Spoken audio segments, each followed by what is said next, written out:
Samajwadi party सबसे पहले भ्रष्टाचार खत्म करना चाहती है और पूरे महानगर पालिका के बीच में जितने लोग भी रहते हैं, चाहे उनके पास घर हो या नहीं घर हो, सबको साफ पीने का पानी देना पड़ेगा।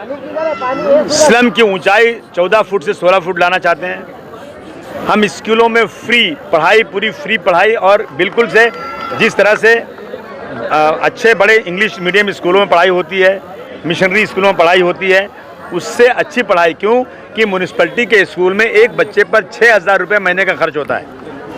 अगर वो 6,000 रुपया किसी आदमी को दे दिया जाए, अपने बच्चे को बड़े टॉप के स्कूल में पढ़ा सकता है, उसकी तालीम भी अच्छी हो सकती है।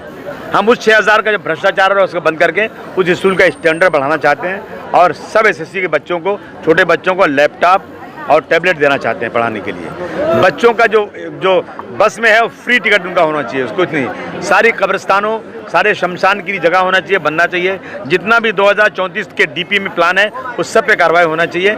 इसी तरह का हमारा सब एजेंडा है, इसको लेकर चल रहे हैं।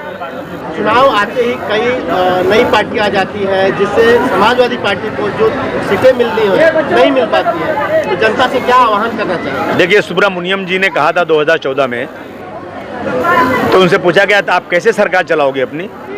वो बीजेपी के लीडर हैं, उन्होंने कहा कि हम 15% मुसलमानों का वोट बंटवा देंगे।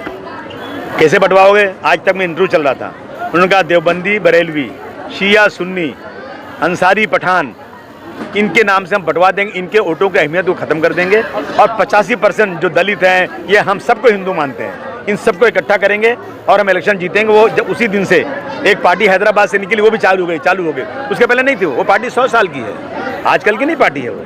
100 साल की जिस पार्टी ने 7 सीट से आगे कभी लड़ाया नहीं, जिस स्टेट में कम से कम 20-25 सीटें ऐसी हैं जहां आराम से लड़ाई जा सकती हैं, उसको छोड़ करके आज यूपी में जाके 100 सीट लड़ाना, आकर के इन महलों में आदमी खड़ा कर देना और हमारी स्पीड को कम कर देना, हमारे वोटों को बंटवाना है। ये जनता को सोचना चाहिए।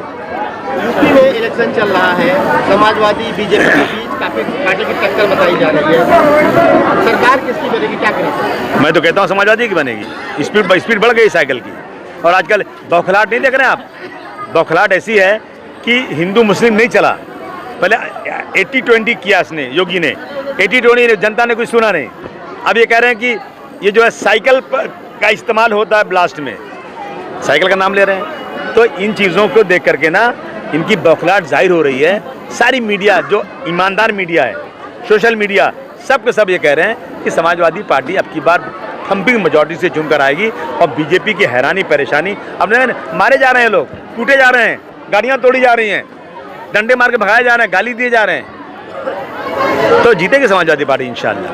महाराष्ट्र में भी आप सत्ता में है, लेकिन सरकार आपकी बातों को नहीं सुनती है, नजरअंदाज कर देती है मांगों को समाजवादी पार्टी। आने वाले दिनों में किस तरह से उनके ऊपर समाजवादी पार्टी अपनी मांगों को मनवाने के लिए? एक मसला, बेगानी शादी में अब्दुल्ला दीवाना, हम जबरदस्ती मदद कर रहे हैं।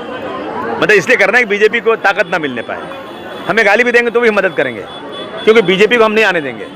हमारा दुश्मन नंबर 1 बीजेपी है, जो इस देश की अखंडता को, इस देश की सेकुलरिज्म को, इस देश की हिंदू मुस्लिम एकता को, इस देश में गांधी जी के कातिल को जो मंदिर बनाने की बात करते हैं, इन्होंने महंगाई बढ़ा दिया, इन्होंने हिंदू भाई की लाशें जलाने के लिए लकड़ियां नहीं दी, शमशान में जगह नहीं, ऐसे लोगों को हराने के लिए हम जो जहर का घूंट पीकर भी सपोर्ट करेंगे। हमारी बात न सुने, जनता मेरी बात सुनेगी तो काम हो जाएगा।